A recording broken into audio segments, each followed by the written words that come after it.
Hello, and welcome to Cascade High School in Clayton, Indiana. My name is Lec Zorn, and I'll be bringing you all the action as your Cascade Lady Cadets challenge the Scecina Lady Crusaders in Game 18 of the Indiana High School basketball season. Well, Cascade enters this game on an 8-game losing streak, but appears to be finally getting its season on track in time for the playoffs, which start in only 15 days. Last Friday night, the Lady Cadets played probably their best game of the season, losing by only 6 points to the number 12 ranked team in the state in Class 2A, the Cloverdale Lady Clovers. And making that close loss even more encouraging is that Cloverdale is the heavy favorites to win our sectional. Tonight, Cascade tries to continue that momentum and get its first win in 38 days against a newcomer to our schedule, the Scecina Lady Crusaders, a fellow 2A team who entered the game with a record of 5-13 and has played a moderately weaker schedule. Now, so far, the best overall player on Cascade has been 5'11" sophomore Hallie Cansdale. She's second on the team in scoring with 8.9 points a game, while leading the team with 8.7 rebounds a game and shooting a team best 49% from the field. 5'10" junior Carly Gibbs leads the team in scoring with 9.8 points per game, as well as 5 rebounds and 1.8 steals per game. 5'5" junior Bella Mahan averages 6.2 points a game and has established herself as a strong three-point threat in recent games. 5'6" sophomore Emma Parsons averages 5.2 points a game and a team-high 1.9 steals per game. And rounding out the starting lineup is 5'4" sophomore Juliana Schmidt with 4.2 points and 5.4 rebounds per game. However, Emma, Juliana, and Carly are all averaging over 4 turnovers per game apiece. And that's one aspect of the game that Cascade showed a big sign of improvement in the loss to in the loss to Cloverdale on Friday. They took far better care of the ball than they have in most of their previous games. Now tonight, Cascade goes for its first game. Cascade goes for its first win in 38 days, but they're up against the Scecina Lady Crusaders at 5-13, who are also trying to right their ship in time for the playoffs. Scecina is a team located on the east side of Indianapolis. They are a member of the Indiana Crossroads Conference, which Cascade will be joining for next season. So this actually is the only season for the foreseeable future in which we will be playing Scecina as a non-conference opponent. And looking at Scecina's lineup, they're led in scoring by 5'10" senior Ariel Sutton. They're only double-figure scorers. She averages 10.9 points and 7 rebounds per game, while 5'6" junior Monica Nance averages 8.4 points and a team highs of 3.5 assists and 1.7 steals per game. 5'6" sophomore Emily McDonald averages 6.4 points per game, and 4'11" Olivia Smith averages 4.8 points and 3.5 rebounds a game and ranks 25th in the state with 4.6 steals a game. And at that, we will pause for the national anthem.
Well, thank you to Cascade for that lovely rendition of the national anthem. Getting back to what I was saying about Olivia Smith, the 4'11" sophomore for Scecina. You know, I mentioned she's 25th in the state in steals with 4.6 a game. Last Friday in our last game, Tori Combs of of Cloverdale, though she's best known as a rebounder. She's 9th in the state in rebounding. She's also 17th in the state in steals. So certainly having 2 of the top 25 girls in the state in steals play against Cascade in the last 2 games, certainly a great way to get us ready for the playoffs, which start 2 weeks from tomorrow. But anyway, we have a very sparse crowd here, in large part because this is a this is a rescheduling, and usually when a game is not on the original schedule, only the super diehard fans who follow our Twitter feed and other sources who go out of their way to find out about a game, actually even know the game's being played tonight. And then besides that, where it's a 6 o'clock start time, this is the only game of the evening, no JV tonight. And I have mixed feelings about that. But I counted just about 10 minutes ago. I counted 26 fans here, 19 from Cascade, 7 from Scecina, which is about a 40-mile drive east of here. Like I said, on the east side of Indianapolis. It's a small Catholic school, and really looking forward to the football rivalry that we're about to start with them starting next season. But yeah, like I said, whenever you have a rescheduling, usually you have very sparse attendance, and when you start a game at 6 o'clock, and it's really hard for people to get to the game from work. Last season, in fact, it was a year ago this Friday, January 18th Thursday last year, in which we played not only a rescheduling, but actually a rescheduling of a rescheduling. That was the girls' game at Cloverdale, which was originally intended to be a doubleheader. And now I'll get back to that later, but right now Hallie Cansdale about to jump against Ariel Sutton. Sutton, the only double-figure scorer on the season for either team. She's coming in just over the wire at 10.9 points a game. Cascade wins the tip. So now Carly Gibbs drives to the basket, now passes out for a wide-open Bella for 3, and she hits it. So great way to start the game for the Lady Cadets, coming just 15 seconds into the game. So we got to keep that up. If we keep that up tonight, we'll be all right. And now we get a steal there by Carly, drives to the basket, puts it up. Yes. So a 5-0 lead, 30 seconds into the game. A 3 by Bella and a 2 by Carly. And now another steal, just what we needed. So now Juliana hands it up to Carly, thinks about a 3, now pitches back out to Emma. We got a 5-0 lead in the first minute. We got the momentum. No need to rush anything, just, work for a good shot. And now Juliana drives to the basket, loses control, however, and it goes out of bounds to Scecina. Although Cascade, and now we got a quick timeout here by Scecina, only 57 seconds into this game. And Scecina already down 5-0. Lucky it's not 7-0. Juliana did lose control of the ball on that play, but still, overall a great start by Cascade. And again, in the last game against, Cascade in most games this year has been over 20 turnovers with a high of 33 in that disastrous performance a month ago today at Owen Valley on my birthday. And, now, that they seem like they're real, ever since then they've seemed a lot more conscious about taking care of the ball.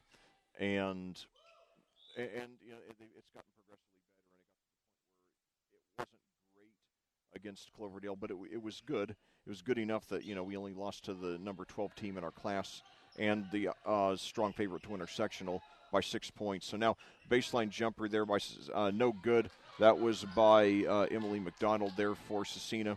So now Cascade brings it up. It's Emma Parsons.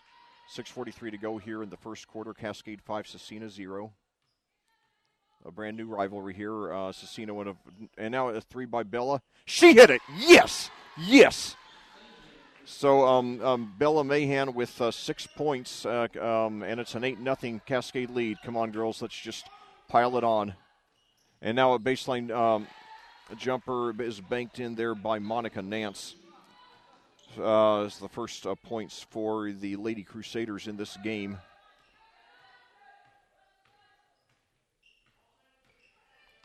And so now inside to Hallie on the other end. And she loses control, picks it up, puts it off the glass too hard, however. Rebound by Juliana, and we got a foul. It's going to be against Scecina. So 5:58 to go. Cascade off to a very good start. They lead 8-2. Bella Mahan with 6 points, coming on a couple of successful three-point field goals. And now Emma Parsons pitches over to Juliana Schmidt. Drives inside, now pitches back out to Emma. Not even 3 minutes to go in this game. Now inside to Carly, and she puts it up. However, it hits the bottom of the backboard. Struggle for the loose ball, and we got a foul against Cascade there. The first against the Lady Cadets. It goes against Carly.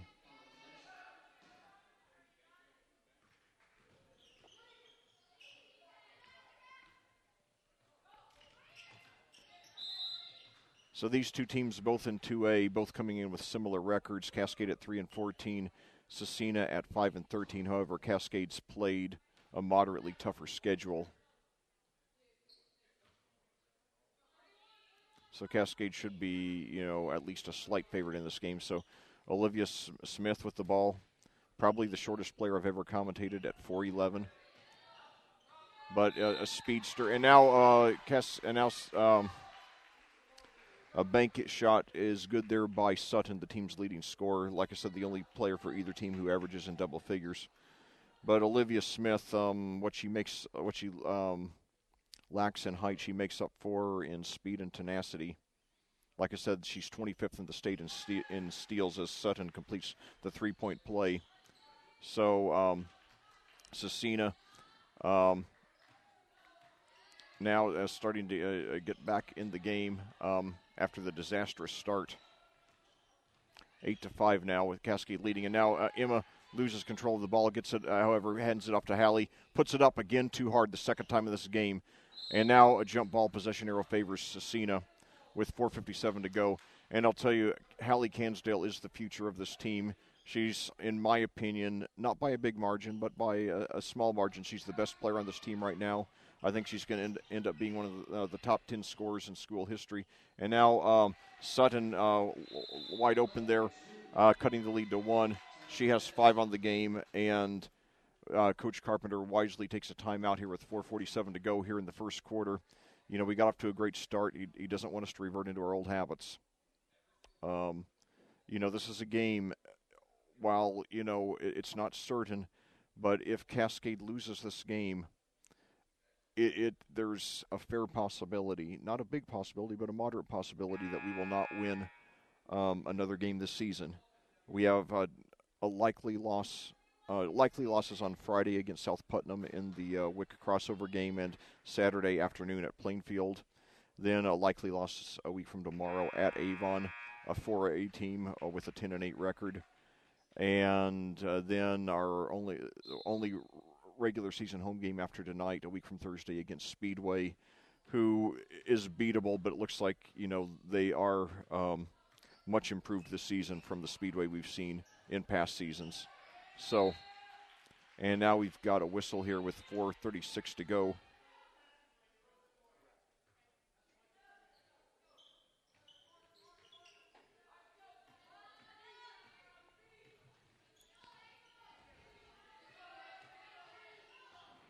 And now a three-pointer. No good. Olivia chases down the rebound. She's got it. Drives to the basket. Pitches inside to Hallie. Gets it. Puts it up off the glass. She hit it. Good. She needed that. I mean, I don't want Hallie to lose her confidence, by missing a lot of point-blank shots, which she's done lately. Although, like I said, still, I believe a very bright future here for this program. 10-7, Cascade has led the entire way. And now a jump shot inside the lane, no good. Hallie aggressively pulls in the rebound. However, she pitches it over to Juliana, who loses control, and it falls out of bounds to Scecina. 3:57 to go here in the first quarter. Cascade 10, Scecina 7. And now a jump shot air ball there by Eliza Leffler. And now at the other end, the loose ball. Juliana comes away with it. However, it's a sloppy pass, the first bad pass tonight for Cascade. And now, however, Loose ball at the other end, and Hallie comes away with the rebound. Jump ball, possession arrow favors Cascade, 3:33 to go. Cascade leading 10-7.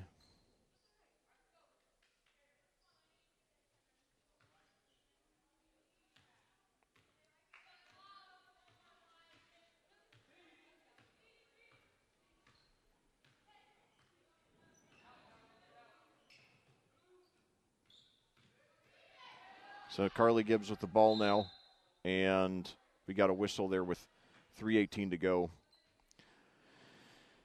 But yeah, Cascade,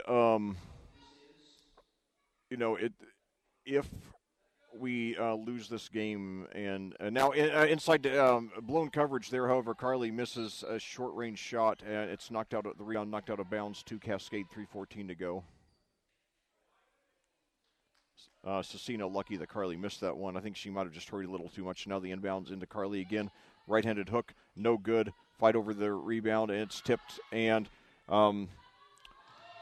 Sutton comes away with it. And now at the other end, we got a foul there against Cascade. And looks like they're saying Sutton was in the act of shooting. She has five of Scecina's points. First one is up and good. Cutting the lead to 10-8.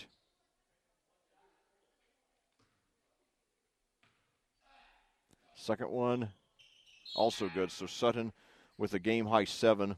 However, the rest of her team has managed only 2 so far here in the first 4:55 of the game. And Cascade still on top by 1 point. And now we've got Maddie Mays, a sophomore, who's gotten more playing time lately, coming in for Carly Gibbs, who sits down with 2 points. Emma Parsons with the ball now. Now over to Maddie Mays at the right perimeter. Over to Juliana Schmidt. Dribbles over to Emma at the left perimeter. Back over to Juliana, puts up a 3. No good off the back of the rim.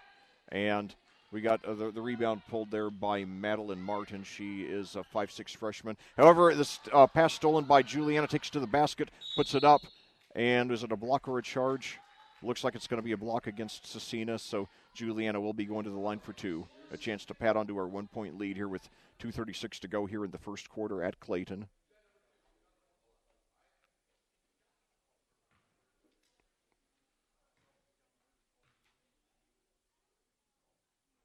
First one is good. So already four players have scored for Cascade compared to 2 for Scecina. Now off the back of the rim for the second one. So it's an 11-9 Cascade lead. The Lady Cadets scored in the first seconds of the game on a 3-pointer by Bella Mahan, and they've led ever since. And now inside, passed out for a jump shot that's good by Emily McDonald, which ties the game at 11, the first tie other than 0-0. Cascade hopefully, won't be rattled. So Maddie Mays now inside to Hallie, puts it up off the glass again, too hard. So Hallie, 1 for 4 from the field, should have made all 4 of them. You just gotta, stay focused and relax. Be like John Wooden said, and I'm starting to sound like a broken record, but like John Wooden has said, like John Wooden said, be quick but don't hurry. And now Hallie sits down. She's replaced by Cora Laposa. She is a 6'1" freshman for the Lady Cadets. Hasn't played much varsity ball yet this year. And as there's no JV game tonight, certainly, it's a time where you can, your JV girls are going to be, fresh, obviously, for this game. The ones who you want to, give some varsity minutes to. And now we got a foul there, and McDonald will be going to the line. Foul is on Bella Mahan, her second, team 5th. And if McDonald hits this, then it will be the first lead of the game, and she does hit it.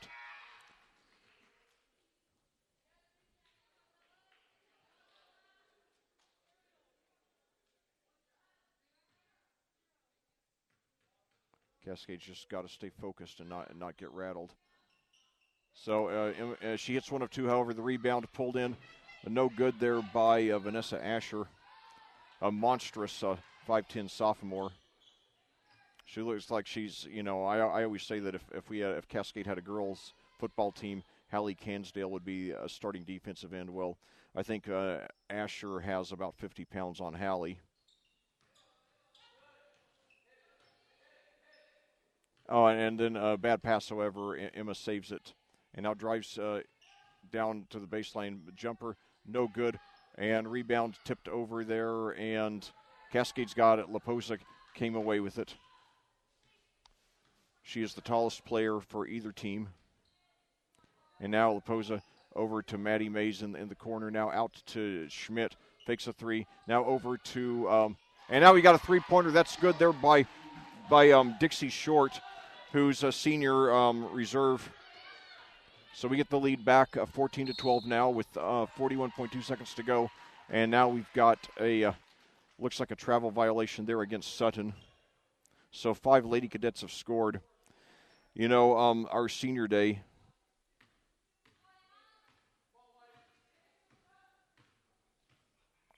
Our senior day is a week from Thursday, and these two seniors, who are going to play their last regular season home game then, Dixie Short and Taylor Mays, not the most accomplished, Cascade graduating class, from a standpoint of big, statistics. Neither one of them start, but certainly, we greatly value, what they've done for this program, all the years that they've put in, and they're very much a part of this Cascade family. So I hope you'll get out here a week from Thursday. There is Juliana fouled in the act of shooting. All our seniors are important, and when you get to a senior day, basically you're looking at, kids who've, devoted about 8, 9, 10 years to this program, getting ready, starting in elementary school with all the youth programs.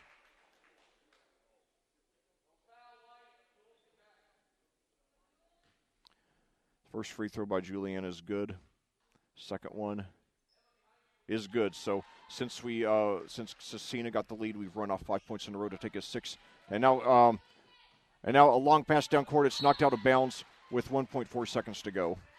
So now Cascade on a 5-0 run here.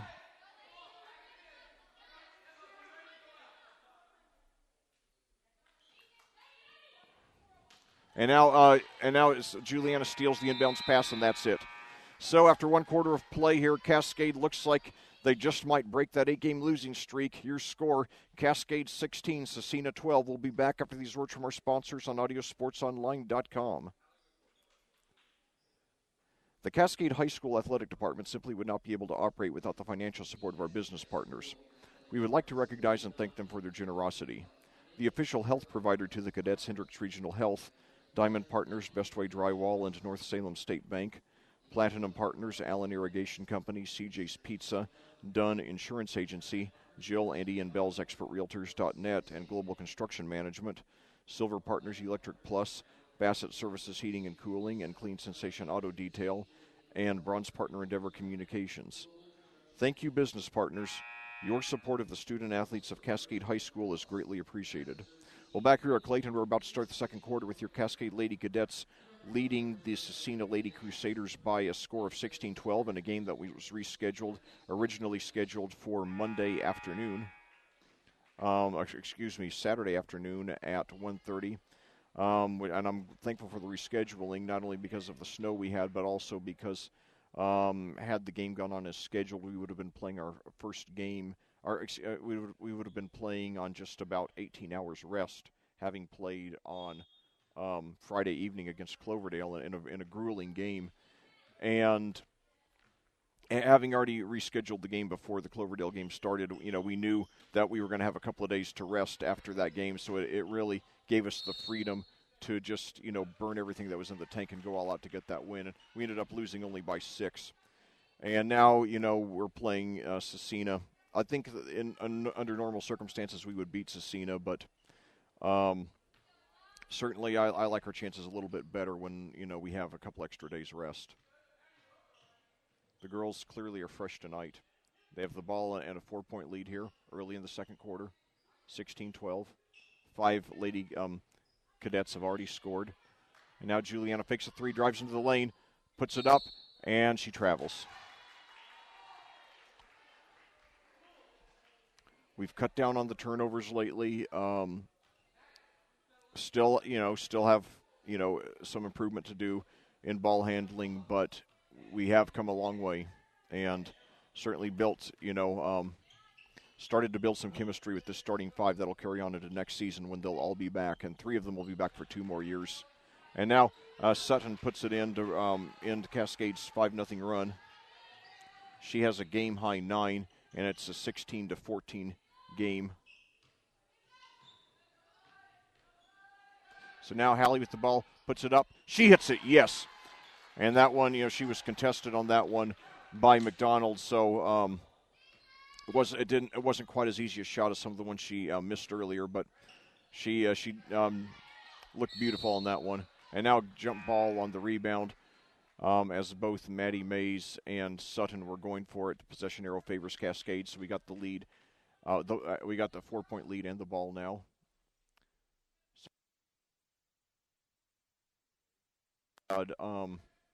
In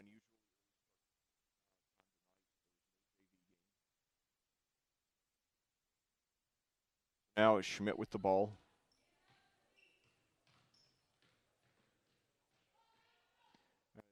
Emma drives, puts it up off the glass, no good.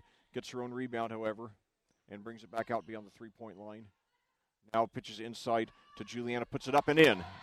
So Juliana, after 3 free throws, gets her first field goal, and it's a 20-14 Cascade lead.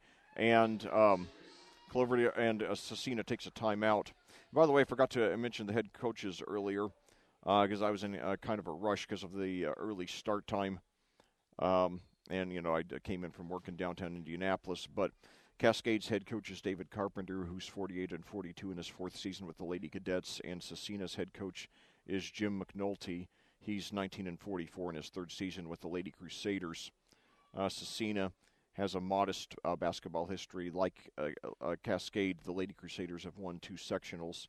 However, they're all the way back in 1992 and 93. Cascade's coming in 1986 and 2007.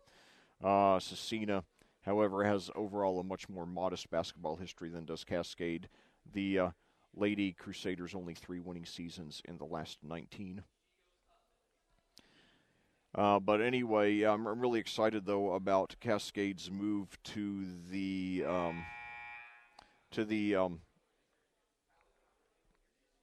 Indiana Crossroads Conference,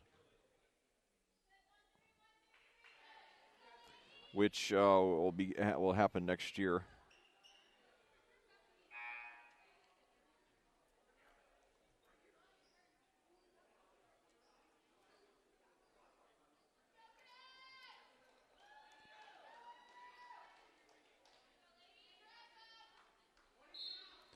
So now, after the timeout, Scecina trying to stay settled. They led 12-11. Now Cascade is on a 9-2 run.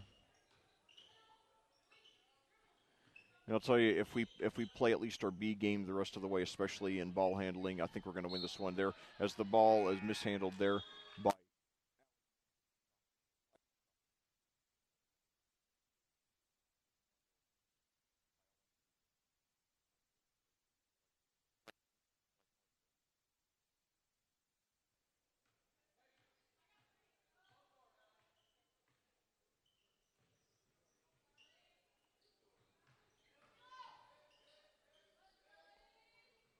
So now Carly drives to the basket, puts it up off the glass. No good.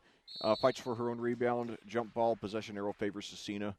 5:33 to go here in the second quarter. Cascade 20, Scecina 14. First year of this new rivalry here between a couple of Class 2A teams. Now baseline jumper. No good there by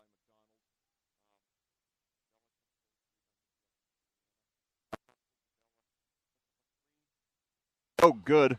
And the rebound chased down by Juliana. Pitches inside it to Hallie, but it's over her head. Juliana just got a little frazzled.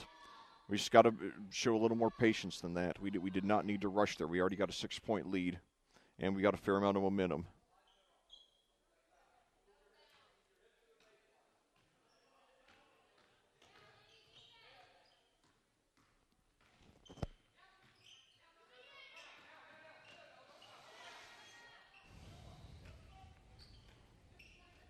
And now a three-pointer on the other end, air ball.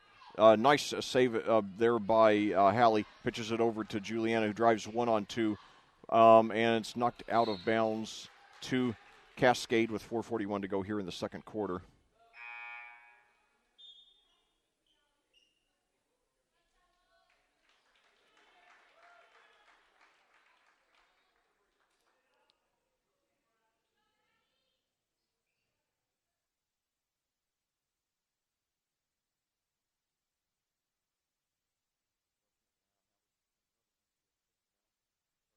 Offensive game on track.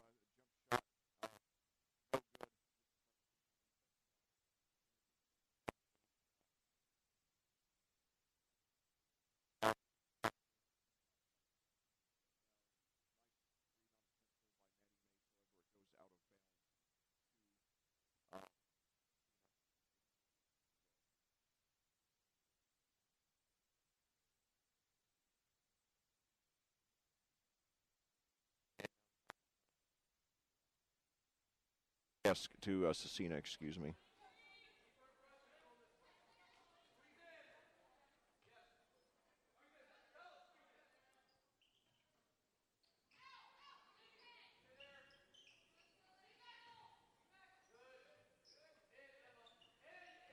So now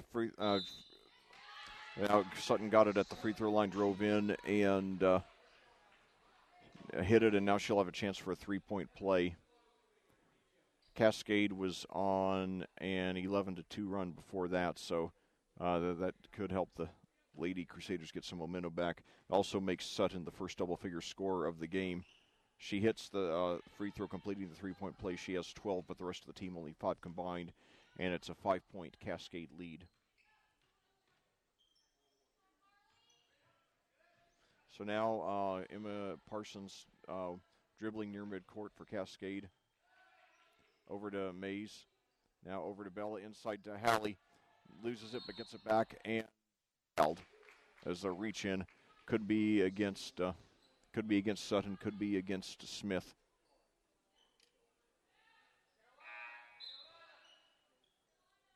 So it's going to be against the 4'11"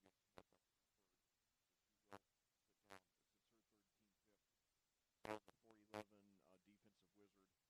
sitting down, so that certainly plays into our favor. And so now, beautiful move by Carly, takes it inside, stretches her right arm way out, and just lays it in. So Carly with 4 now, and we have a 7-point lead. And now a steal there by Carly, and however she double dribbles, excuse me. But it's a great defensive effort, though.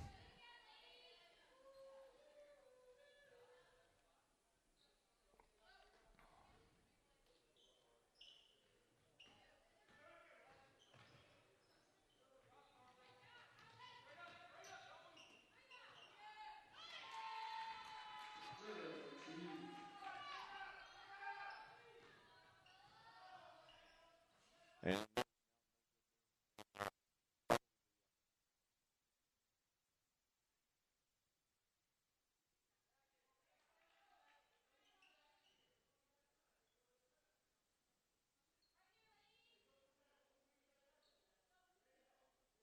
out of bounds to Cascade. And now inside, Hallie's fouled in the act of shooting. So I like Hallie's aggressiveness, and she's hit her last couple of shots, so hopefully that's a sign that she's settling down and just not rushing things.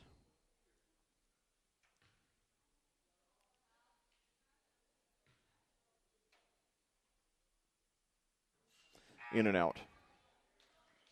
But, in one reason why, I mentioned earlier that I'm looking forward to Cascade's football rivalry with Scecina.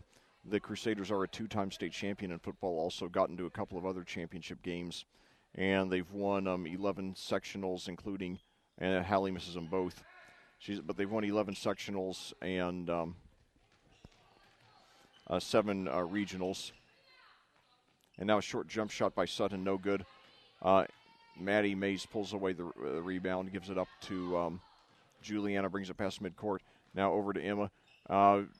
Jumper inside the three-point lane, no good, and we got a jump ball possession arrow favors Scecina.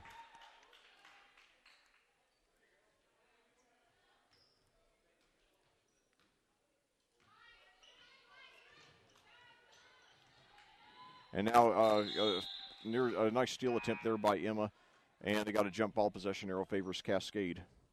So now entering the game, we have Taylor Mays, who plays rarely. She is a freshman, a senior, excuse me, the other senior along with Dixie Short.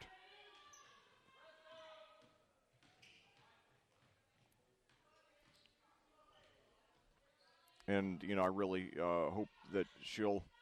And now we got a. Now she gets Taylor picks up a loose ball, and now we got a travel though. So 2:20 to go. Cascade is playing fairly well. They lead by 5. This game looks like it's looks like it's ours as long as we don't give it away.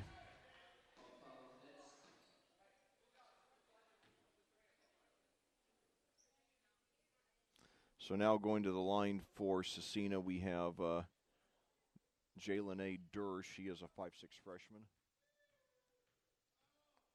Free throw is up and good after a couple of bounces. The foul, by the way, was on Dixie Short, the other senior, along with Taylor Mays.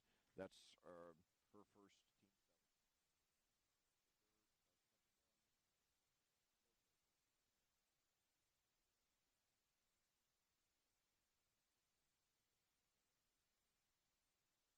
Now a tipped ball. It's stolen there. Drive to the basket. No good, however. And Allie Minton comes over with the rebound, gives it up to Durr, now to Sutton.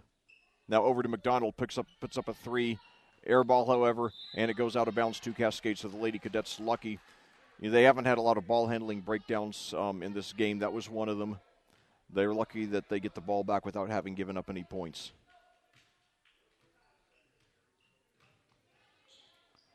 So now Maddie Mays inside to Hallie, however, stolen by Sutton. Drives to the basket, puts it up, no good, and Cascade pulls it away. It's Dixie Short comes away with the rebound, gives it up to Hallie. And now across the court to Dixie, and she's fouled in the act of taking a 3, so she will get 3 free throws.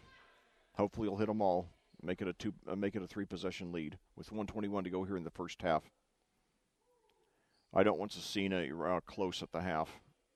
I mean, it's obviously not going to be a blowout at the half, but I don't want them like within 2 possessions. So Dixie's first free throw, no good. Off the left side of the rim. Hopefully she'll at least hit these next 2. So now we've got Laposa getting ready to come in, probably to relieve Hallie for the rest of the half. She hits the second one. It's a 5-point lead now. And yeah, Laposa, Cora Laposa replaces Hallie Cansdale, who sits down with a very solid 6 points here in the first half. So Dixie only 1 of 3. She misses the third one. 25-20. Cascade leading Scecina with the ball. Now Durr pitches back out to Minton. Now over to McDonald. To Monica. Now over to Eliza Leffler. Now McDonald has it again, double teamed. Pitches over to Leffler. Now over to Durr. Fakes a 3. Drives down to the baseline. Pitches back out now to Leffler. Tipped, but she maintains control. Now gives it over to Minton. Over to Durr. Puts up a 3. No good. Rebound there by Taylor Mays. Brings it now under the basket. And now we've got Cora Laposa, and she's fouled. So Cora will be going to the line if she gets both. We're up by 7. It'll be a 3-possession lead. 36 seconds to go here in the second quarter. So I like the that we're getting a lot of girls in on the action tonight. Laposa's first one is no good.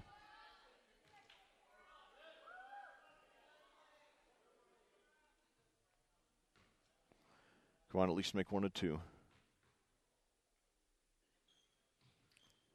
No good. She missed them both. We got to hit our free throws. That, I mean, in a close game like this, I mean, that could cost us the game. But still, when we have a 6'1" freshman, and, you hope she'll grow a few more inches. And that's certainly welcome, and we look forward to seeing what Cora does for us over the next 3 years. And she can especially, I'm really hoping that, and now a three-pointer there, good by Durr, cutting the lead to 2. So now 5 seconds to go now. Juliana brings it down court over to Dixie for 3. No good, and that's the end of the half. So a little too close for comfort here tonight in Clayton. Your Cascade Lady Cadets trying to break an 8-game losing streak, clinging to a 2-point lead here in this rescheduled game. Your score, Cascade 25, Scecina 23. We'll be back after these words from our sponsors on audiosportsonline.com. The Cascade High School Athletic Department simply would not be able to operate without the financial support of our business partners. We would like to recognize and thank them for their generosity. The official health provider to the cadets, Hendricks Regional Health, Diamond Partners, Bestway Drywall, and North Salem State Bank, Platinum Partners, Allen Irrigation Company, CJ's Pizza, Dunn Insurance Agency, Jill Indy and Bell's Expert Realtors.net and Global Construction Management, Silver Partners, Electric Plus, Bassett Services Heating and Cooling, and Clean Sensation Auto Detail, and Bronze Partner Endeavor Communications. Thank you, business partners. Your support of the student-athletes of Cascade High School is greatly appreciated. Well, back here at Clayton, we're at halftime with your Cascade Lady Cadets leading the new rival Scecina Lady Crusaders by a score of 25-23. It's a game in which Cascade jumped out to an 8-0 lead, largely because of a couple of successful three-point field goals by Bella Mahan. Then Scecina kept its poise, took the lead at 21, took the lead at 12-11, but Cascade responded with an 11-2 run, pushing the lead up to 22-14. Since then, however, Scecina has largely had the momentum, and while they have not taken the lead or tied again, they now trail by only 2 points, 25-23 at the half, after Jalen A. Durr hit a three-pointer in the final seconds for Scecina. Look at the individual scoring first of all. For Cascade, Bella Mahan has 6, Carly Mahan has 6, Juliana Schmidt has 5, Carly Gibbs has 5, and Dixie Short has 4. Meanwhile, for Scecina, Ariel Sutton has a game-high 12, while Jalen A. Durr has 6, Emily McDonald has 3, and Monica Nance has 2. So this is a game in which Cascade, I still say it's theirs to lose, but what I don't like, and this reminds me of that South of Dearborn game back on December the 29th, that Saturday afternoon game. We had a comfortable lead for a lot of the game, but we just never pulled away, and we let our opponent hang on too long, and the Lady Knights came back and took it from us. They never leading until the fourth quarter, and we ended up losing that one by 3. And we had a little bit of a breakdown with the ball handling there in the second half that helped South Dearborn come back to win it. Tonight, certainly it's not hopeless. I mean, we do have the lead after all. But it's one of those things. I am nervous right now, and when we had that 8-0 lead, I was hopeful that the game would be over by now, and it would be a very comfortable second half in which we would just get to play a lot of these JV girls who don't see a lot of varsity action. But nevertheless, there is hope, and I think it is. I try to avoid using other than obviously in the tournament when it is a must-win. I try to avoid the phrase must-win, but I think this is very close to a must-win for Cascade because, first of all, an 8-game losing streak is very psychologically unhealthy, and we've got these young girls, we start 3 sophomores, 2 juniors, and, we need to get some wins, the wins are psychologically healthy, and, plus it's nice to have something tangible to show for your progress. The girls have made a lot of progress these last few weeks, but it's important to get a win at some point to show for it, and tonight certainly is a good chance to do it, especially since there's a fair chance we're going to lose our subsequent 4 regular season games. I think we'll pull out the win against Speedway. The Lady Sparkplugs do. They are headed for their first winning season in 6 years. They certainly are improved, but their schedule. If we were playing their schedule, I don't think we'd be quite 12-5, like I believe Speedway's record is. But I think we would certainly be much better than 3-14. And so certainly, let me pull up Speedway here. Yeah, they are 12-5, but you look at they have a loss to a 1A team in Greenwood Christian, and they've beaten. Look at some of their wins are against 1A teams. I mean, they have at least 4 wins here against 1A teams: Providence, Cristo Rey, Rising Sun, Edinburgh, Eminence. This Thursday they're playing Indianapolis International, another 1A team. Then the game after that, Indianapolis Lutheran, another 1A team. So their schedule is nowhere near what ours is, and I have no doubt we'd at least be a winning team if we played the schedule they do.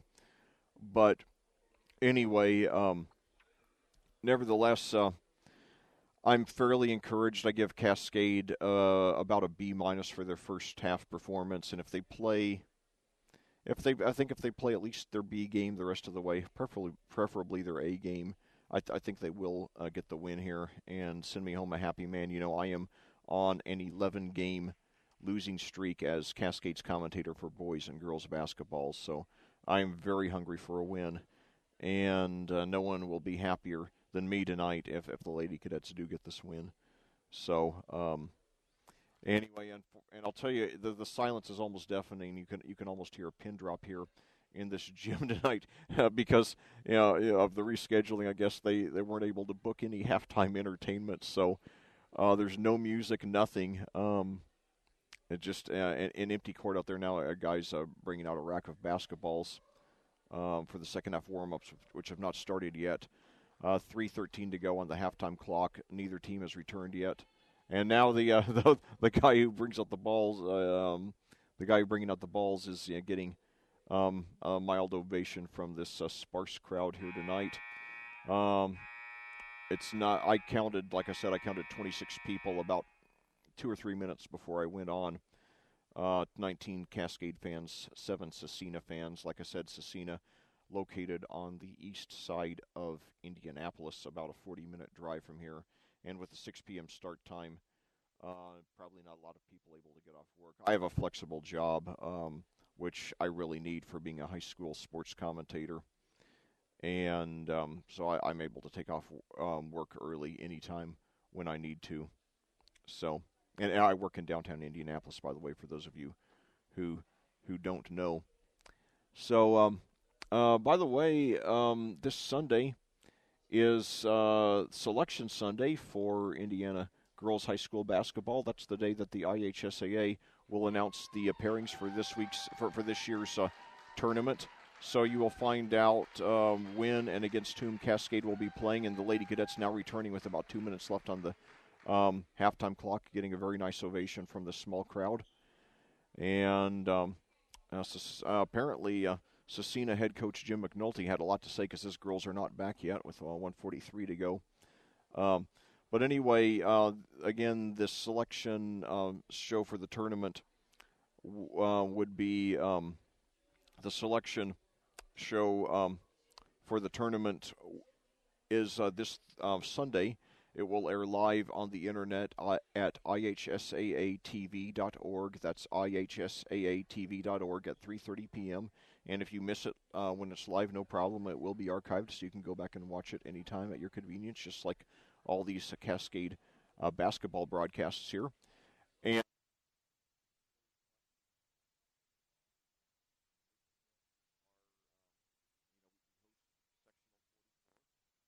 so it's always, the team to beat in our sectional, as I've said times the last few weeks, is the Cloverdale Lady Clovers. They 12th in the state in our class, which is Class 2A. They sport Tori Combs, who is 9th in the state in rebounding, 17th in the state in steals. And she's a one-woman wrecking crew, but she has a very solid four-woman rotation around her as well, all of whom are juniors. They're 18, like I said, Cloverdale's 18-3. The other teams in the sectional are Western Boone, who's 12-7, North Putnam at 10-9, South Putnam at 12-7, Monrovia at 10-9, and then we're 3-14. But we have been playing better lately, so. Anyway, now to start off the half here. McDonald over to Smith. And now a steal there. So we got to take advantage of this here. Carly's got it. Gives it over to Juliana, over to Emma. 7:43 to go. Now, come on, girls. You got to take advantage of the turnovers that you force. Now inside to Hallie, wide open. She puts it up, no good, gets her own rebound. And now fight over the loose ball, jump ball, possession arrow favors Cascade. Yeah, that's 4 close shots that Hallie's missed tonight. Once, I think she just needs to learn to settle down a little more, but she does have 6 points tonight. Tying for the team lead. So now into Carly, puts it up, changes hands, and puts it in. So Carly Gibbs with 6 in a three-way tie with Bella and Carly for both in a three-way tie with Bella and Hallie for the team lead. So now Smith over to McDonald, inside to Dewar, and now pass over to Leffler and back to Sutton there. So I believe all 5 Lady Crusaders have handled the ball just in the last few seconds. So Olivia Smith, 25th in the state in steals, handling the ball now. Now drives up to the free throw lane, stops dribbling, pitches out to Durr behind the three-point line, 6:47 to go. Cascade with a 4-point lead. Now into Sutton, fakes the jump shot, but she travels. Now we got to take advantage of this, get some more points here. We got a multiple possession lead now. So Emma with the ball.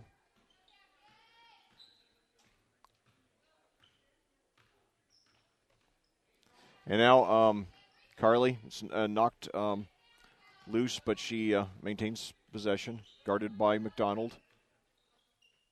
And now a near steal there by Durr, and it goes out of bounds to Cascade. Very lucky that we didn't commit the turnover there. Very lucky. Now we got to take advantage of that break. 6:21 to go in the third quarter. Cascade leading Scecina 27-23, trying to break that 8-game losing streak. Inside to Bella for 3. No good. Chased down, however, the rebound by Juliana, pitches over to Bella, fakes a 3, drives the baseline, tries to feed Hallie, but it's stolen. Bella should have taken the shot herself. She was very close to the basket. So now Smith on the other end of the court. Out to McDonald, over to Leffler. Thinks about a 3, drives to the, and now it's knocked out of bounds to Scecina, 5:56 to go. No, to Cascade, excuse me. So Lady Cadets got to capitalize on this. Emma with the ball.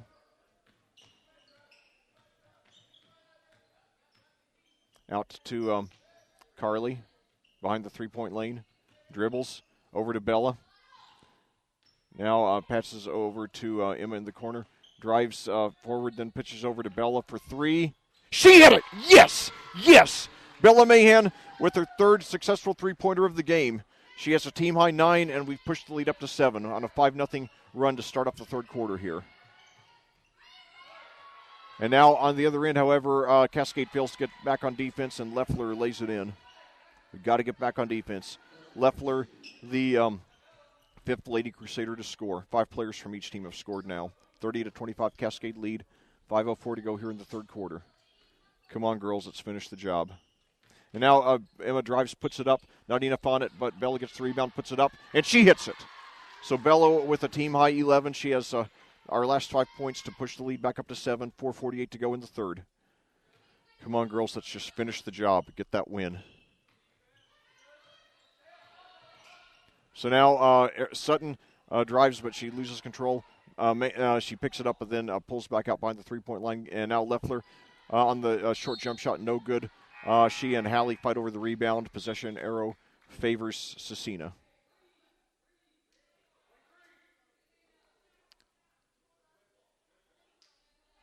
.4:31 to go. So now inside to Smith, now out over to Leffler. Near steal there. And now, but Sutton gets it now over to McDonald for 3, and she hits it. So McDonald with 6 now, and that cuts the lead. No, they count it as a 2, excuse me. So a little bit of a break for Cascade. Now inside to Hallie. However, she's not paying attention. And Olivia Smith showing why she's 25th in the state in steals. The ball's knocked out of bounds now to Scecina. So you got to watch the basketball now. A near steal there on the inbounds pass by Emma. Good effort there. 32-27 your score. Cascade leading. Just a little over a quarter and a half away from the Lady Cadets getting their first win in 38 days. And boy, will it feel good. But we got to get the win first.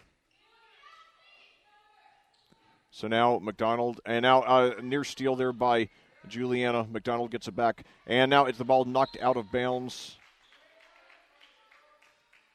And now, McDonald actually walked 4 rows into the stands to get it because there's nobody there. This is a rescheduling and an early start time of 6 p.m. That's really hurt the crowd tonight, sadly, because this is a very good game. And now inside to Sutton. However, she hurries to get it up, and it's no good. Cascade controls the rebound. Emma brings it down court. The Lady Cadets with the ball and a 5-point lead. Over to Bella for a long 3. In and out. And now fight over the rebound. Sutton gets it. Gives it over to McDonald. Now over to Smith. 3:10 to go. Olivia Smith, the speedster, puts it up off the glass, and she lays it in for her first points. Cutting it to 3. Too close for comfort here tonight in Clayton. Lady Cadets only a 3-point lead. And now let's see what's the call. I did not see, I heard the whistle, and obviously it's Scecina's ball. I didn't see it. I was looking directly at 2 of the officials. Maybe the third one called a double dribbler. And now a free throw line jumper by Sutton, no good. Carly the rebound. So we got to take advantage of that break now. So Juliana with the ball now drives it down to the baseline, and we got a whistle here. And I think they said she pushed off. So Smith brings it up now. The 4'11 speedster, who's 25th in the state and steals it. And they leave her open, but she misses a layup. Hallie the rebound, and I think she was hacked by Smith on the rebound. With 2:29 to go, Cascade and okay, no, it goes on McDonald. That's her second. If it were on Smith, it would have been her 4th. Nevertheless, Cascade with the ball in a 3-point lead, 10:29 to go in the game. In other words, 2:29 to go here in the third quarter. We've got to finish this one. This would be a devastating loss. Now inside to Hallie, posts up on Sutton, puts it up, and she draws the foul. So Hallie will go to the free throw line with 2:19 to go. We've got to hit both of these, at least hit one of them to make it a multiple possession lead. Come on, Hallie, you can do it. I would give right now, if the season ended now, I would give by a slim margin the MVP to Hallie, and she does hit it. Thank you. After about 3 or 4 bounces. Now Maddie coming in for Juliana, and then for Scecina, Vanessa Asher coming in for Emily McDonald. So Hallie on her second free throw, in and out. She nevertheless has 7 on the game, and it's a 4-point Cascade lead, 2:14 to go here in the third. And now, Maddie Mays went for the steal, knocked out of bounds to Cascade. Good.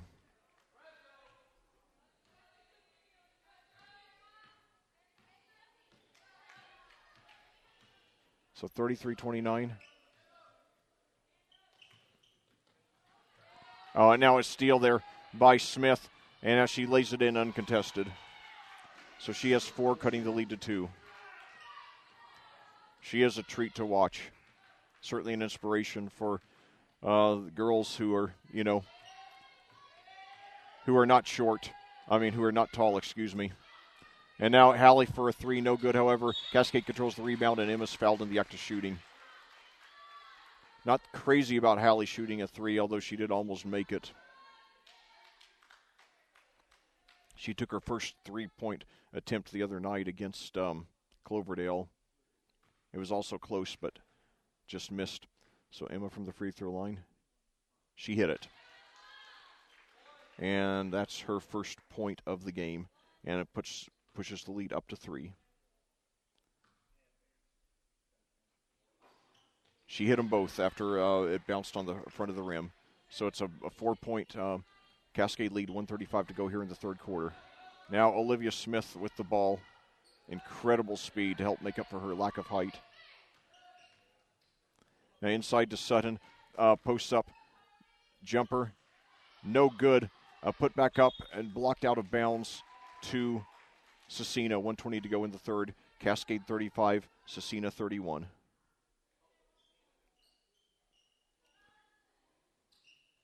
So now inside, and Asher pushed it up, no good. Now a Sutton shot blocked, and Cascade comes with the rebound, pitches down court now to Emma. Now outside to a wide open Bella. She lays it in easily. Yes, Bella with the 13, and we've got a little bit of comfort now with a 6-point lead. 1:03 to go in the third quarter.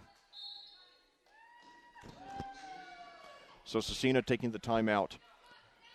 Boy, it'd be great if we could, if we got it up to like 8 or 10 by the end of the fourth, make me breathe a little bit easier. And not that I would want us to get complacent, but nevertheless, it certainly, feels better now that it's 6 than it did a couple of minutes ago when the lead was only 2. So Bella Mahan, her first 9 points were all on threes. Now she's hit a couple of short point-blank shots that, have us, with a 6-point lead here. And, reschedulings are an unusual breed, You usually get very poor attendance, even for programs such as Cascade that have very loyal fan bases. Cascade, by my estimation, they're probably in the top 10 in the state in fan support per capita. Now, obviously, you go to some, you go to schools of some you go to games of some big schools like, Carmel and Ben Davis, and you get bigger crowds. But as far as, the number of fans per student at the school, Cascade does very well, especially for girls basketball. I would say, not counting doubleheaders. Well, I'll hold that thought. But anyway, so now Cascade trying to go in for the kill. Inbounded to Sutton. 1 minute to go in the third quarter. Cascade up by 6. Sutton brings it past midcourt. Lady Cadets in a 2-3 zone. Sutton. And now the pass is stolen there. Juliana's got it. Gives it to a driving Emma. Puts it up off the glass. In and out. And knocked out of bounds to Cascade. 41.3 seconds to go. Yeah, that pass was just completely bobbled and mishandled there by Minton, who is a 5'4" sophomore. Now inside to Carly, and she lays it in easily. We got the lead up to 8 now. She has 8. And Carly has 8, and we have an 8-point lead. 31 seconds to go now. And now Olivia Smith with the ball over to Sutton and drives to the basket, puts it up, apparently just trying to draw the foul. It was just a very erratic-looking shot, but Sutton will go to the line for 2. She has a team-high 12. Bella Mahan a game-high 13. 24.5 seconds to go here in the third quarter.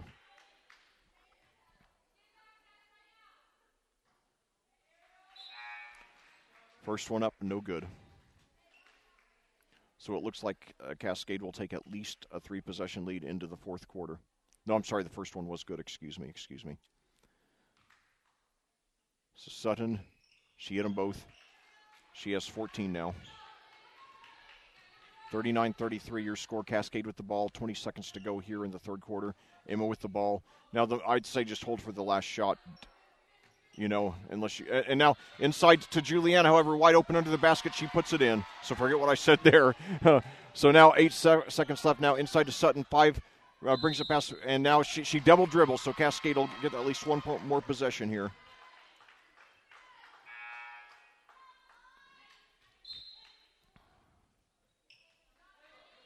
And now Maddie coming out, and I didn't see who came in for her. But nevertheless, Cascade with 4 seconds to go. Inside to Bella. 3, no good. And the rebound by Emma puts it up, no good. Nevertheless, your Cascade Lady Cadets look like they just might get their first win in 38 days. They lead Scecina 41-33. We'll be back with the barn burner of a finish to this game after these words from our sponsors on audiosportsonline.com. The Cascade High School Athletic Department simply would not be able to operate without the financial support of our business partners. We would like to recognize and thank them for their generosity. The official health provider to the Cadets, Hendricks Regional Health, Diamond Partners, Bestway Drywall, and North Salem State Bank. Platinum Partners, Allen Irrigation Company, CJ's Pizza, Dunn Insurance Agency, Jill and Ian Bell's ExpertRealtors.net, and Global Construction Management. Silver Partners, Electric Plus, Bassett Services Heating and Cooling, and Clean Sensation Auto Detail, and Bronze Partner Endeavor Communications. Thank you, business partners. Your support of the student athletes of Cascade High School is greatly appreciated. Well, back here at Clayton, where your Cascade Lady Cadets are not quite out of danger yet, but it looks very promising for them to get their first win in 38 days. Tonight, with 8 minutes to play in the game, they lead the Scecina Lady Crusaders by a score of 41-33, and we get the ball first to start the fourth quarter. So, Carly Gibbs inside to Emma Parsons.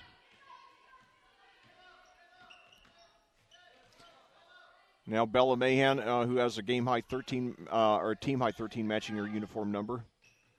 So Juliana with the ball now up to the free throw line. It's knocked away, and now we've got, I think they might get Olivia for the foul. She went very aggressively for the steal. No, it's going to be on Cascade on Juliana. That's her second, but only the team's second of the fourth quarter, coming with 7:44 to go. So now Olivia Smith with the ball inside to Vanessa Asher. And she puts it up. Hallie blocks it and gets the rebound. Good job, Hallie. Pitches up to Juliana, brings it past midcourt. And now there's a collision between Juliana and McDonald there. 7:28 to go. It's going to be against Scecina, against McDonald. That's her third, team fourth. So not a lot of fouling here in the third, in the second half, excuse me. So now Carly drives to the ball, and she hits it. Carly taking the bull by the horns tonight on at least 3 occasions that she's done that and scored.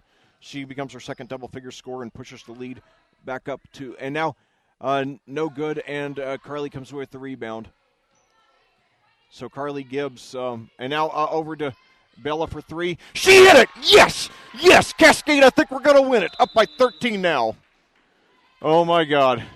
And now the ball, apparently on the inbounds attempt, it was mishandled and out of bounds to Cascade. This one's ours to lose now. Come on, girls, let's just finish the job. Go straight for the jugular. Strike first, strike hard, no mercy. Now inside to Juliana, to Carly, excuse me. Puts up a 4 shot, apparently trying to draw the foul, doesn't get it. Nevertheless, we do have a 13-point lead. Come on, girls. Just no mistakes the rest of the way. McDonald for 3. No good. Rebound by Cansdale. So and now Cansdale, and now we got a jump ball as Cansdale, Hallie Cansdale and Vanessa Asher were going for it. Possession arrow favors Scecina. 6:42 to go. Come on, girls. I can taste this one. I think we're going to do it. I've been wrong before, but boy, and if we do lose this will be one of the lowest points in my commentary career. And now Olivia Smith, baseline jumper just inside the 3-point lane. She hits it. She has 6, cutting the lead to 11. Come on, girls. Just let's not let them even get any thought that they could come back and win this game. Let's just bury them here. And now Hallie with the ball over to Bella for three. No good. Juliana the rebound, however. Outside to Emma. Puts it up, and she's fouled there by Asher. So Emma Parsons will go to the line for two with 6:15 to go. We're up by 11. Trying to break an 8-game winning streak, an 8-game losing streak, excuse me. And get some momentum to get some momentum as we head toward the playoffs, which start 2 weeks from tomorrow right here at Clayton. Emma's on first free throw is up. It's good. She swishes it. Good job, Emma.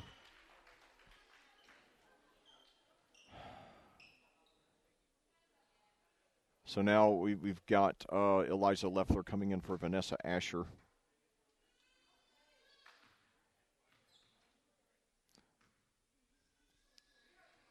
Emma hits them both. Good job. Good job. And we got that 13-point lead back. That's our highest lead of the game, 6:15 to go. For Scecina to come back, they would need to make up about 2 points a minute. So now Olivia aggressively brings it past midcourt, sensing the urgency, gives it up to Sutton. Inside to McDonald, and we got a foul there before the shot. 6:03 to go.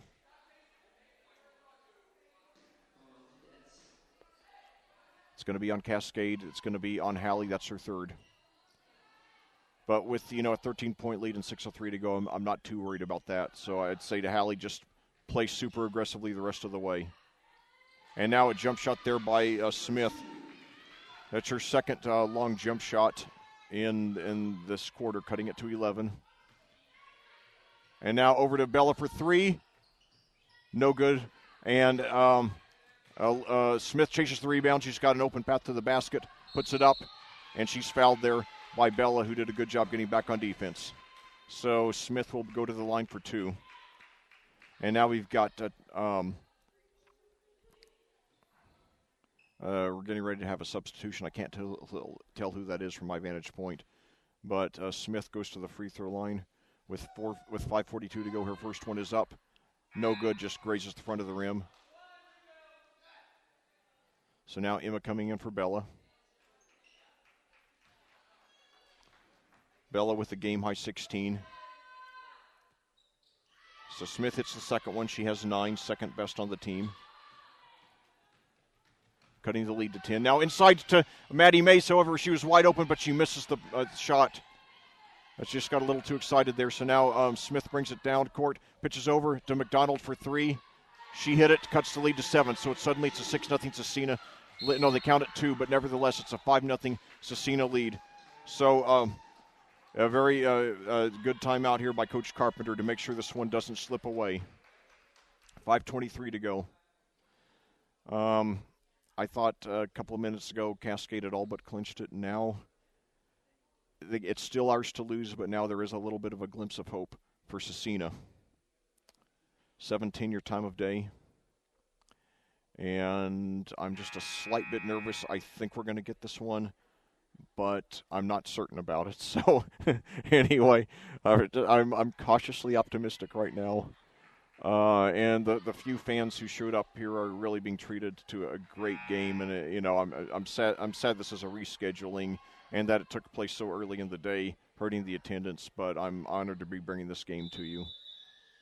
And just like the Cloverdale game last year, which was a rescheduling of a rescheduling, we only had about 50 people there at the start. I think about 80 people when it ended, which was a double overtime win for Cascade. After trailing by 18. So now Hallie with the ball. No shot. And now Hallie drives, but no, she's not. And now we've got a jump ball possession arrow favors Cascade. Hallie still pounding both hands on the floor in agony. I think maybe she thought there should have been a foul there. Olivia Smith, trying hard to wrestle the ball away from a player about a foot taller. And probably about 75 to 100 pounds bigger. And now another jump ball there between Sutton and Hallie. And this time the possession arrow favors Scecina with an even 5 minutes to go. So Olivia Smith bringing it up. Now over to McDonald's. Drives to the baseline. pitches out to Leffler, now over to Smith, over to now Smith has it again, now over to Leffler. Now cross court along, now we got a 3, no good. Carly the rebound. So now, come on, girls, just milk the clock like a cow. Take care of the ball like it's a newborn baby. Now over to Maddie Mays at the left perimeter. Inside to Hallie. She gets it, puts it up. She hits it, and she's fouled. Yes, yes, yes, yes. Hallie with 9 now, and that gives us a little more cushion. 4:22 to go. We got a 10-point lead, and most importantly, we end the 5-0 run there, in which Scecina has appeared to be getting the momentum. So now we've got Dixie Short coming in for Maddie Mays. So Hallie trying to complete the 3-point play. It is up and good. We got the lead back up to 11 now. So Hallie with 10 now.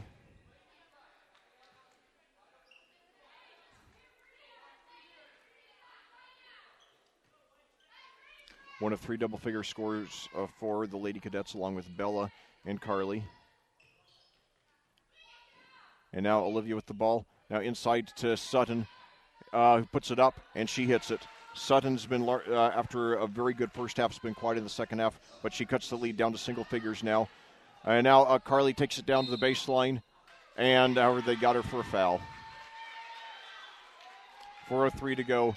Cascade with a 9-point lead and a little over half a quarter to milk. 4:03 to go here in this game. Cascade going for its first win in 38 days. Their last win was against Edgewood back on December 7th, the first half of a boys-girls varsity doubleheader. Then the boys lost in the second half of the doubleheader, and that kicked off an 11-game losing streak for me as a commentator. You know, we love bringing you all these games, and now Olivia drives to the ball. Olivia Smith drives in and hits it. She has 11 points, including 7 here in the fourth quarter, cutting the lead to 7. 3:36 to go. Cascade with the ball. Now, come on, milk the clock like a cow, and take care of the ball like it's a newborn baby. If we do that, we've got this one. So now Juliana with the ball, and we got a whistle here.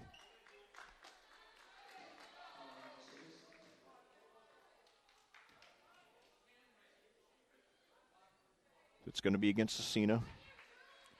Foul against Leffler, her third. Team 7th, so Cascade is in the bonus, so Juliana Schmidt will be going to the line.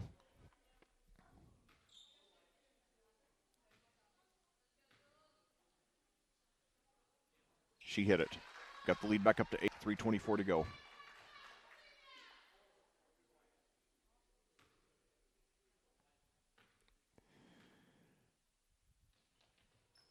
She hit them both. She has 9, so we nearly have 4 double-figure scores now. So now with the Cascade with a 9-point lead, 3:20 to go. Now inside to Sutton. Now she pitches, and now it's stolen, but it's out of bounds. Out of bounds to Scecina, 3:13 to go.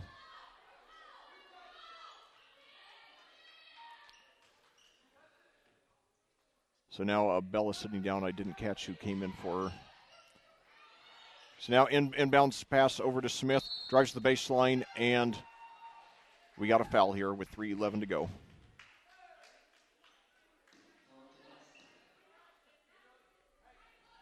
(53-44) your score. Cascade over Scecina, 3:11 to go. Scecina with the ball. Now inside to McDonald, puts up a 3. She hit it. McDonald with 10 now. She's the third double-figure score for the Lady Crusaders, cutting the lead to 6, so Scecina not out of it yet. Scecina, Carly drives to the basket, puts it up. No good. However, we got the rebound. Juliana puts it up. She hits it! Yes! Yes! Yes! Got the lead back up to 8, 2:49 to go. Come on, girls, finish the job here. Juliana becomes our 4th double-figure scorer. I'm almost certain that's the first time we've had 4 double-figure scores, I believe, in 2 years. Last year, we rarely got anybody in double figures other than Olivia Bryant and Hannah Rasnake. And then Emilia Bryant had a few double-figure games late in the season. I think Taylor Norris did as well. But yeah, so certainly if we do hang on to win, and we got an 8-point lead now with 2:49 to go, then certainly our balance, will be a big factor. Anyway, I just got a text from a very special friend who said, and this is a direct quote, if they could win just on your enthusiasm, they'd never lose, and then she has a smiley face. So I take that as a great compliment, and certainly these last few weeks I've tried to keep hope alive. Tried to keep hope alive for all of you, and for me. I believed that the wins were going to come again. I didn't think it was going to take this long, and then after we'd lost a few games in a row, there was that little voice wondering if we were ever going to win another game. Intellectually, of course, I knew we would, but psychologically, it was very hard. We haven't won this one yet, but right now I'm about 90% sure we will. So the main thing to do now is just finish. Just finish. So Smith brings it up, 2:48 to go. Over to Leffler. Now over to McDonald, who's hit a couple of threes here in the quarter. Drives to the baseline. And now the loose ball, and we got a jump ball. Possession arrow favors Cascade, yes. So 2:36 to go, and the ball, and an 8-point lead. This is ours. 53-47. It's been a great game. We had 26 people here, fans here just before tip-off. We might have 40 or so here now. But, these few are, witnessing just a great game, and certainly a very a pivotal game in the growth of these young ladies. And now a three-pointer from Dixie. No good. Rebound there by Leffler. So Sutton now with the ball, bringing it past midcourt, guarded by Juliana. Pitches it over to Smith, coming off a pick there. But we got a foul here. I think they might have gotten Madeline Martin, a 5'6" freshman, for I thought they might have gotten her for an illegal screen. For a moving screen.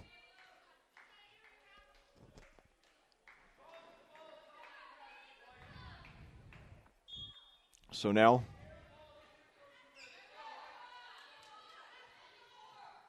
Emma brings it past midcourt. Under 2 minutes to go now. Dixie with the ball. Come on. And now a steal there by Olivia Smith. Uncontested layup. She hits it. And the lead's down to 6. 1:45 to go. Again, Olivia Smith is 25th in the state in steals, which is how she manages to stay on the varsity team despite being only 4'11". Now over and that they got a foul there as we committed a foul there as Juliana was driving to the basket. So 1:28 to go. All of a sudden, a little bit of nervousness creeps back into me. And now Bella coming in for Dixie, and we got a timeout here with 1:28 to go. So here's the status. 1:28 to go here in the fourth quarter. Your score: Cascade 55, Scecina 49. The Lady Cadets have led by as many as 13. However, Scecina has crept back into the game here in the fourth quarter with 9 points by Olivia Smith and a couple of three-pointers by Emily McDonald and Cascade.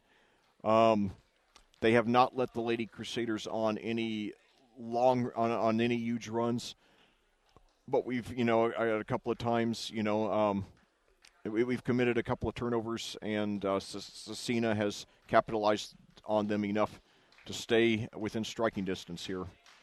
So what we need to do is get a stop here.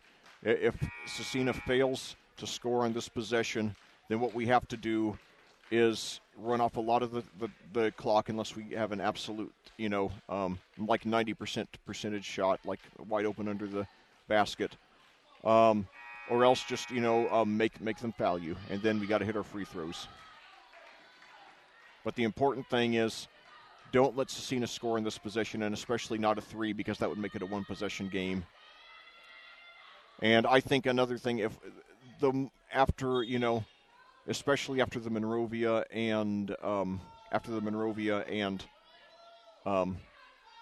South Dearborn losses, I think, if it's really close in the final seconds, I think our girls will be nervous because I do think they've been lacking confidence over this 8-game losing streak. So now McDonald with the ball, 1:15 to go. Now it's Smith inside there to McDonald, over to Sutton, puts it up, and she draws the – no, they got her for a foul. Good.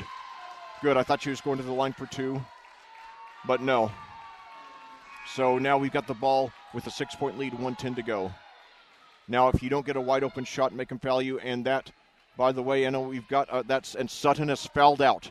Their best player is gone. All right. So that certainly tips the game into our favor.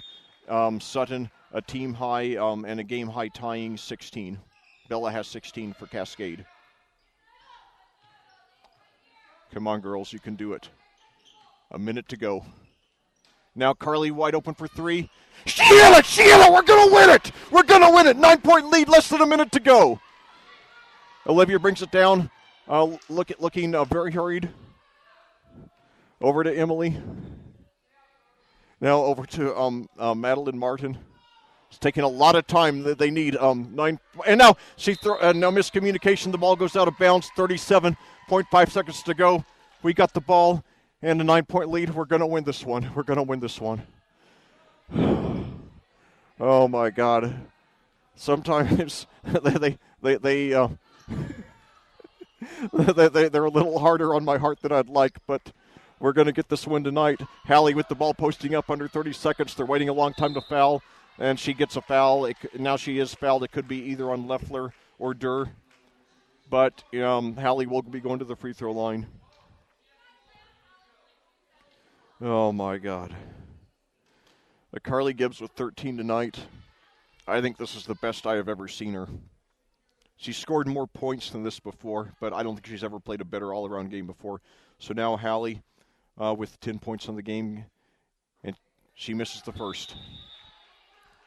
But nevertheless, that's almost irrelevant now. We got a 9-point lead with 23.7 seconds to go. Oh, my God, I'm just starting to come down from that adrenaline rush and just sink in that we're going to win this game tonight. Now we got a timeout here, and so now I probably the few fans who are here tonight can actually hear my commentary because we have it's almost dead silence here right now, and probably the two head coaches speaking a little more than a whisper right now, lest they be heard by the other team. But, Scecina, when they got the ball trailing by 6, they waited. They didn't – well, Olivia Smith, the speedster that she is, she rushed down court like she felt the sense of urgency, but then they waited a good while to get a shot off, even though they needed, if they hit a three-pointer, even if they hit a three-pointer every time, they were going to need at least 3 possessions, which is far from a guarantee at this stage of the game. So anyway, Hallie going to the free throw line now. She has 10. But here's the good news. Hallie has 10, and she's only 4th on the team in scoring tonight. So anyway, second free throw is good. She has 11 now. So now Olivia Smith brings it down, under 20 seconds to go. Scecina trailing by 10, and she's still waiting a lot of time, And now Emily puts up a short jump shot. Durr puts it back up. No good. Carly's the rebound, and that's going to be it. I don't think they're going to try. Oh, yeah, so I got to give a lot of credit to Olivia Smith. And, again, she is 25th in the state in steals at 4:11. And even, in the final 10 seconds, she intentionally fouls to stop the clock. So I like the young lady's tenacity there. She certainly, when the first digit, of your height is a 4, you're going to have a very hard time getting a college scholarship. But certainly, if there's anyone who can do it at that height, she can. She has 2 more years to grow and mature as Bella misses the first free throw. But, we're going to win. So hopefully we'll continue to improve our free throw shooting. And she does hit the second one. So now Olivia brings it up, 4 seconds to go. She puts a poke shot, no good, and that'll do it. How sweet it is. Victory for the first time in 38 days and 9 games. Your Cascade Lady Cadets win a game. They beat the Scecina Lady Crusaders by a score of 60-49 here on AudioSportsOnline.com. I'm on top of the world, and we'll be back with a recap and a look ahead to Friday night's WIC crossover game at South Putnam after these final words from our sponsors here on AudioSportsOnline.com. The Cascade High School Athletic Department simply would not be able to operate without the financial support of our business partners. We would like to recognize and thank them for their generosity. The official health provider to the cadets, Hendricks Regional Health. Diamond Partners, Bestway Drywall, the North Salem State Bank. Platinum Partners, Allen Irrigation Company, CJ's Pizza. Dunn Insurance Agency, Jill, Andy, and Bell's ExpertRealtors.net. And Global Construction Management. Silver Partners, Electric Plus, Bassett Services, Heating and Cooling, and Clean Sensation Auto Detail, and Bronze Partner, Endeavor Communications. Thank you, business partners. Your support of the student-athletes of Cascade High School is greatly appreciated. Well, back here at Clayton for a final time tonight, where for the first time in over a month, I'm going to spend my post-game show not talking about the wins to come in the future, but talking about the win that just happened, as your Cascade Lady Cadets have just ended an 8-game losing streak, gotten their first win in 38 days with a 60-49 win over the Scecina Lady Crusaders. It's a game in which Cascade started off red hot with an 8-0 lead on the strength of a couple of 3-point field goals by Bella Mahan. Scecina did come back to take their only lead of the game, 12-11, on a 12-3 run. Cascade did look like they were going to pull away and win easily, as they followed that up with an 11-2 run of their own to make it to make it 22-14. Scecina did then come back to make a game out of it and get within 2 points at the half, 25-23. In the third quarter, Cascade started to pull away, then got a 13-point lead early in the fourth quarter. However, Scecina was tenacious and didn't give up. 4-11 sophomore Olivia Smith scored 9 points, played excellent defense, showing why she's 25th in the state in steals. Meanwhile, Emily McDonald hit a couple of three-pointers, but Cascade also came through with several stops and a very balanced offensive attack, in which for the first time, I believe, in 2 years, I need to check the stats on that, but I believe it's the first time in 2 years, that we've gotten 4 players in double figures. And in the end, Scecina's shots stopped falling, and Carly Gibbs in particular took the game over, took the bull by the horns, and really, I believe, was the most instrumental player in our win tonight, although Bella Mahan certainly deserves a lot of the credit as well, with 4 successful 3-point field goals.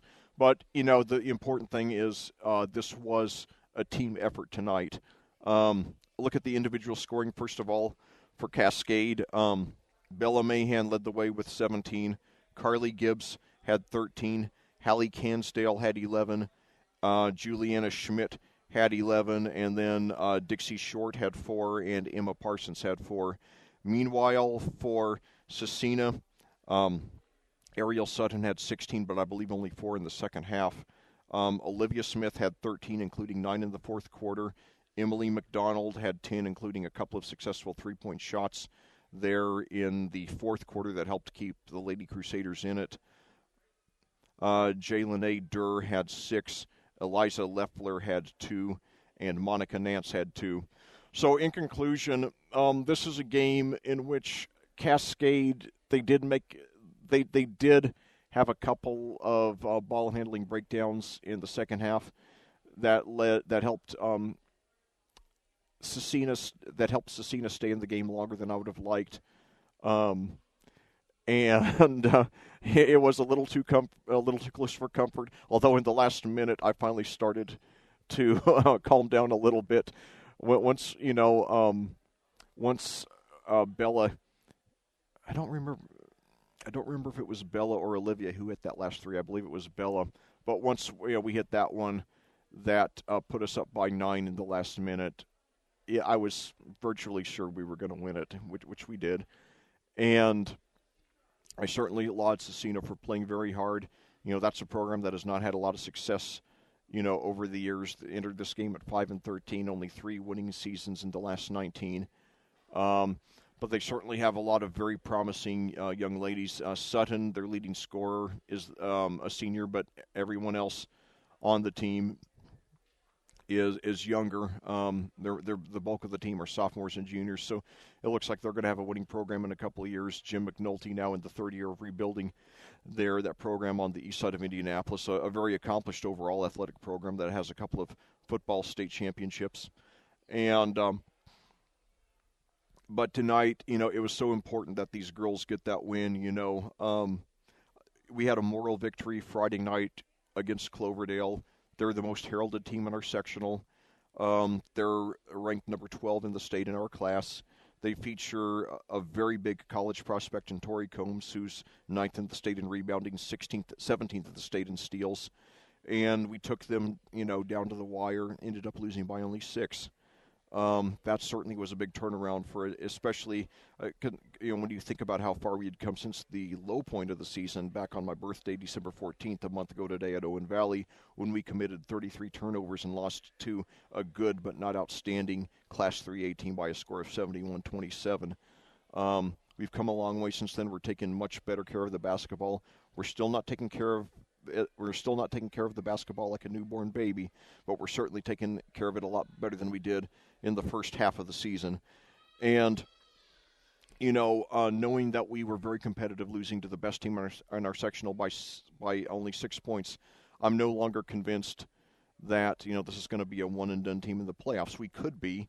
We could draw Cloverdale in our first game, and certainly they will be the favorite if they play us, but now I'm not going to go into that game thinking that we have virtually no chance to win.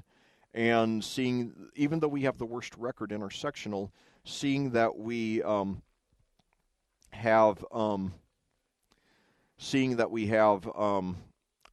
we only lost by 6 to the best team in the sectional, certainly I believe if we play our A game, we can beat anybody in our sectional.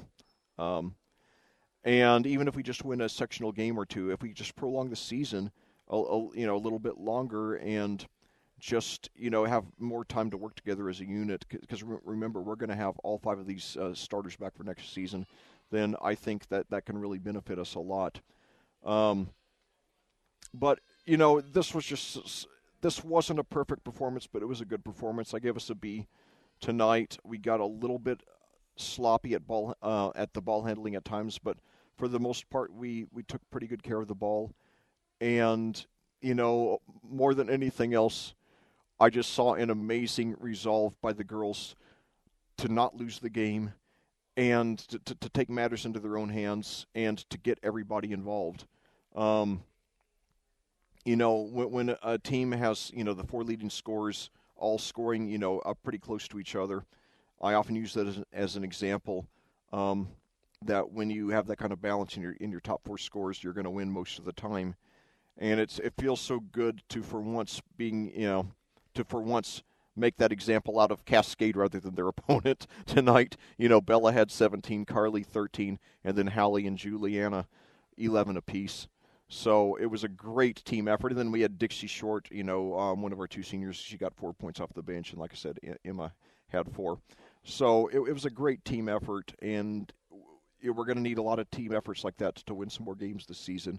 But now we know we can do it. Now we got the monkey off our back. Now that burden of the 8-game losing streak is over, and I think things are only going to get better from here. And my game ball goes to Carly Gibbs tonight. Second place would be Bella. I mean, she did lead the team in scoring, but what really impressed me about Carly was she just looked like she just wanted this so badly, and she was going to do everything she could to get it. And she just took the ball to the basket so many times and made so many great moves, changing directions, moving the ball from one hand to the other, making shots. And really, I don't think she took more than one bad shot, I don't think she took more than one forced shot all night. And this is the best I have ever seen Carly Gibbs play. And I hope it's a preview to a banner senior season in which she will make a run, hopefully, at getting a college scholarship. Certainly, it can happen with a great senior season. And somebody just apparently waved to me. I can't. I don't see anybody else in my general direction, so I can't tell who it is from across the gym. But hi to whoever it was. But anyway, what a great win! And again, a game ball for Carly Gibbs tonight. And I want to see that kind of effort, that kind of leadership from her for the rest of her career. And if she does, she's going to have a banner senior season and be a part of, what I believe will be a very good 2019-2020 Lady Cadets team. And when she scored 19, a career high against Danville, I thought that was her breakthrough game. But I think this was her breakthrough game. That was a great game for scoring, but this was a great all-around game for her. And not only for what she did statistically, but what she did as far as things that don't show up in the box score, which is just the leadership and the incredible resolve. Like she was gonna win this game if it was the last thing she ever did. So outstanding performance by Carly tonight. I mean, I give her about a 97-98% for her performance tonight. And the one thing, Hallie did miss 4 point-blank range shots. She still scored 11, but if she can start, hitting like about 75 or 80% of those rather than about 50%, which is what she's doing now, my God, she's going to be incredible, and she'll attract more. When people see that she's getting, 14, 16 points a game, the defenses will clamp down on her more, and that'll leave Bella and Carly more wide open for outside shots. So, anyway, great win tonight, a huge step forward for our girls. And we still could lose our first tournament game this year, but now I'm more convinced than ever that we're going to have a winning team a year from now. And I said, during that losing streak that once the ball handling got fixed, everything else would fall into place. And it hasn't happened. It hasn't completely happened, but it's in the process of happening. So this was a big step up the ladder tonight. We took a small step up the ladder with the moral victory over Cloverdale on Friday, and we took a bigger step up the ladder with this win tonight. But, what I hope these girls will do is just enjoy this win tonight and then come back and then have 3 great days of practice before our next game, which will be on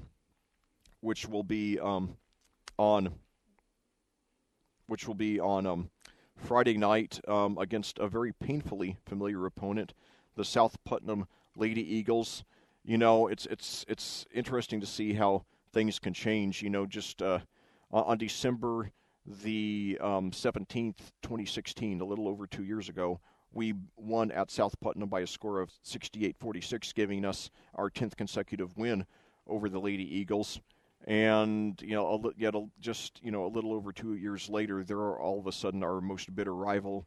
They've beaten us since then in 4 of our subsequent games since then, and making it even more painful is that 2 of them were in the tournament. 2 years ago, they scored a shocking upset over us without a senior starter, ending the season of possibly the best Cascade team ever in our first tournament game of the semifinal of the sectional 2 years ago. Then last year, we did beat them in the regular season, provoking me to lose both my voice and my mind when we got that dramatic win. But then they beat us twice more to close out the season. First in the WIC crossover game, and then in the sectional championship game, and then they beat us in the regular season this year by a score of 59-40. However, that was back on December 20th, and we certainly have come a long way up the ladder since then. South Putnam is not quite the team that they've been the last 2 years. However, they are still very good. They currently have a record of 12-7. They look like a dark horse sectional championship contender, and they have 4 players back, who were they have 3 players back who were significant players on their sectional championship teams of the last 2 years. They have 2 double-figure scorers, both of whom are only juniors. They have Alex Bratcher, who averages 10.7 points a game, and then they have their center Lexi Van Isle, who averages 10.2 points, 5.3 rebounds, and a team-high 2.6 steals per game. In addition, Chloe Custis, who was a reserve last season, now coming into her own as a sophomore, averaging 9.1 points, 4.9 rebounds, and a team-high 3.7 assists a game.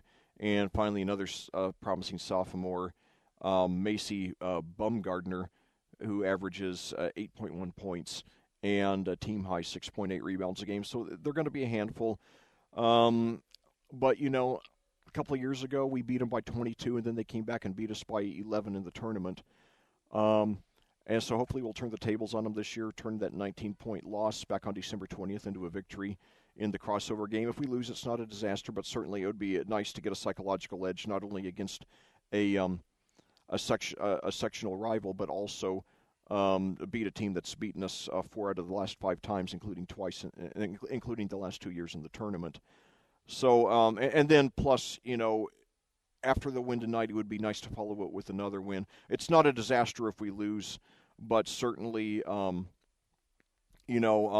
would be great to get the win, especially since the next 2 games after tonight, we're going to play a couple of 4A teams.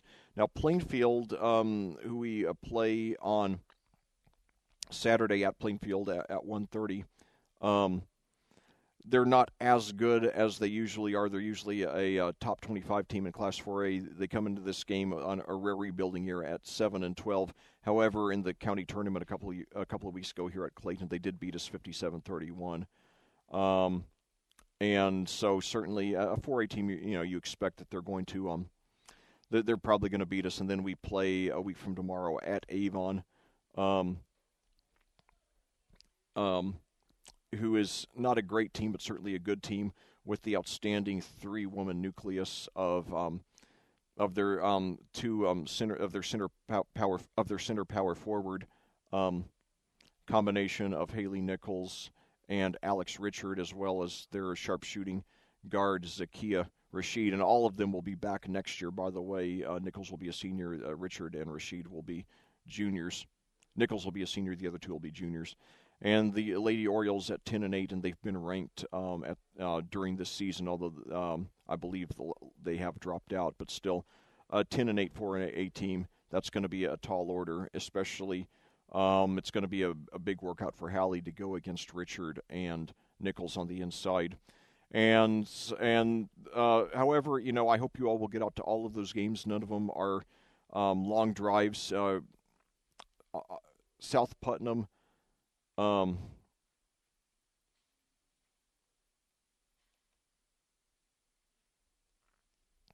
excuse me. I apologize. I misread because they just announced the crossover opponent in the last few hours. I misread it. It's not South Putnam. It is North Putnam, who we will be playing on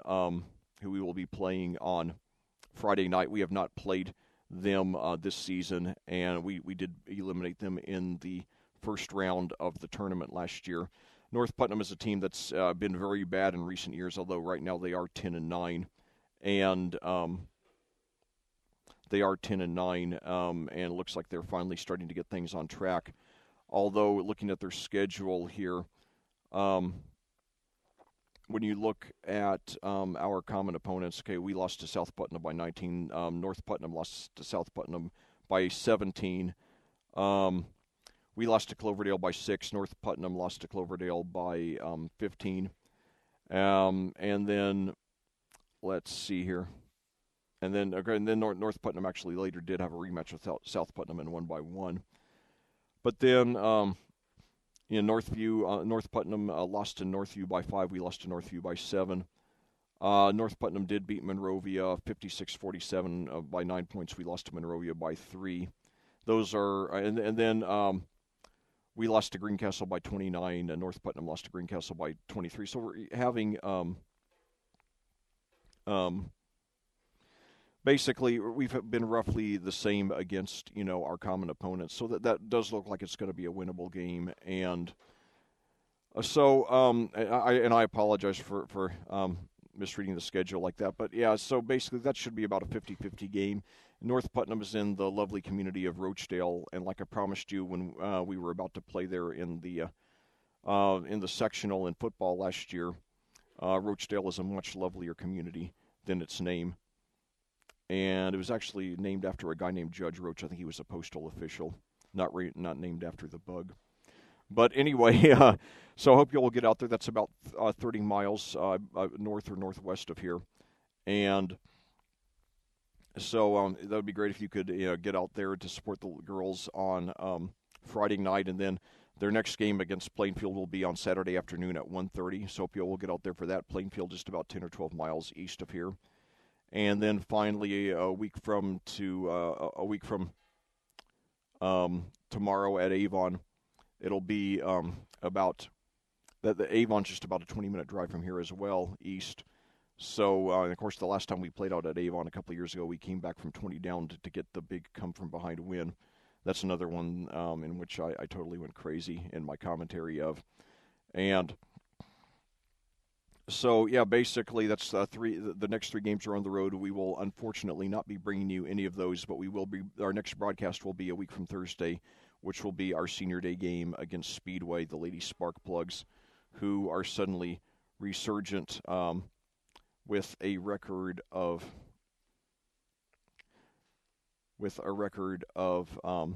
12-5, but against a much weaker schedule than we've played. And I hope you all will be out here for that one to give a even though we will play in the sectional at home the week after that, it will be the game in which our 2 seniors, Dixie Short and Taylor Mays, are honored. So if you possibly can, please get out there to give a nice send-off to our seniors and let them know how much you appreciate the hard work that they've done over the last 10 years or so here in the Mill Creek community in the Mill Creek school system.